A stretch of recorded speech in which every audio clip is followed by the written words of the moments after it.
Well, the Dallas Stars were not your first entry into trying to be an NHL owner. You looked at the Vancouver Canucks and then the Atlanta Thrashers, if I'm not mistaken, too. Yeah, that's true. And was there any reason why did Dallas just come up because it was available? Is that why you expressed interest in it? Because I think your mother-in-law's from Texas, is she not? My mother actually, my mother's Oh, a, and so I had family there, but it was really a fluke. Um, I think during the process of Vancouver and then later on Atlanta, which would have relied on a relocation. right. Um, I got to know Gary, and so built a relationship with Gary. And so, at one point in time, he said, "Look, sit tight," because there was another team that was coming on the market. And I remember calling him and saying, should I be looking at this team? And he said, no, no, just sit tight. There's something else brewing, which I think might be a really good fit for you. And that ended up being Dallas. So that's just kind of how it happened. So it's relationships matter, I think. What makes it such a good fit, Tom? Well, I had a lot of comfort in that market, and having family there. I've spent grandparents there. So as a kid, I used to go there a couple times a year and spend time. So I knew the Dallas area. Um, but why it's been so good is it's just such a beautiful, explosive city economically. So it's allowed us to set roots in that market, get to know the market, and then now we've moved, bunch of our business down there. So we're building hotels, we're doing development, things that our core business is about. So it allowed us to get into the U.S. We sat around before that and said, how are we going to get to the U.S.? Where do we start? How do we do it?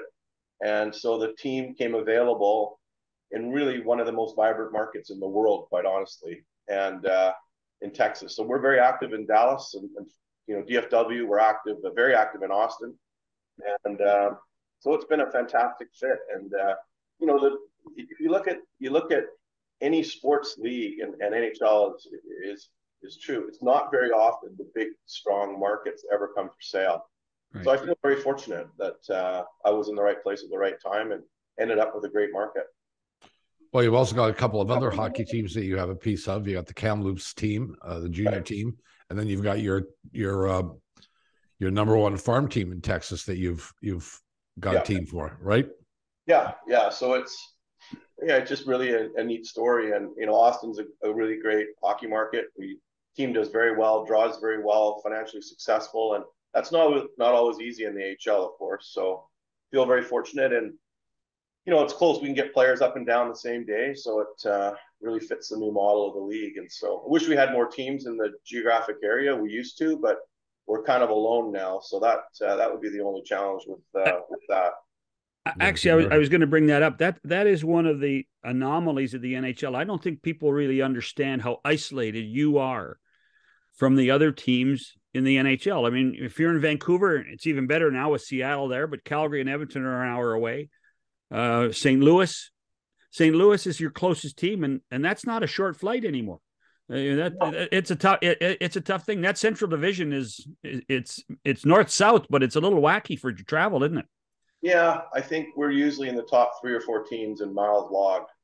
So it is what it is. I would say that when I first came into the league 11 years ago, it was a way worse situation because we were in the Pacific Division, and so we were playing a huge chunk of our games in the Western Pacific time zone, and so that's hard on you to play that often in that division, and it's certainly awful for your fans because the puck's dropping at 9 o'clock in Dallas. It's really hard to build ratings when you're playing that late, that often. How do you compete with the Dallas Cowboys, or do you? Well, no, they don't leave a lot of oxygen, John, in the building when they play, and when they're good, they get the first 6, 7 pages of the sports section, and the Rangers, Mavericks, and us kind of try to find what's left. But the beauty is that they haven't been good for very often over the last several years. Yeah. But it's a huge market, and so I would say, and I mean, having lived in Vancouver and watching, the Grizzlies and the Canucks fight for apiece, it felt at that time the market was too small for the two teams. That's certainly not the case in Dallas. I mean, we're a market of 7.5 million people with all kinds of disposable income, and corporate sponsorship is, is crazy. I mean, we lead the league, and we're among the leaders in some of those revenue streams just because of the size of the market, and that's after having to battle, the Mavericks, Rangers, and the Cowboys. So luckily it's a big enough market. Now you share your building with the Mavericks, and that's Mark Cuban. Do you speak much to him? Yeah, we have our management teams that meet regularly, and everything's really well planned out with the building. So I do speak with Mark. I wouldn't say it's regular, but there's points and times where we have to make a big decision, and so we'll meet and discuss what we got to do. So it's a friendly relationship, and it's a hugely successful building. So we don't often get in a position where we have contentious things to do. So it's been a positive experience, and I think our building's second or third busiest in North America. So it's wildly successful. Actually, you talk about growth from the time that building was put up to what has happened now. That part of Dallas it's been spectacular, hasn't it? And so much has had to do with American Airlines Center.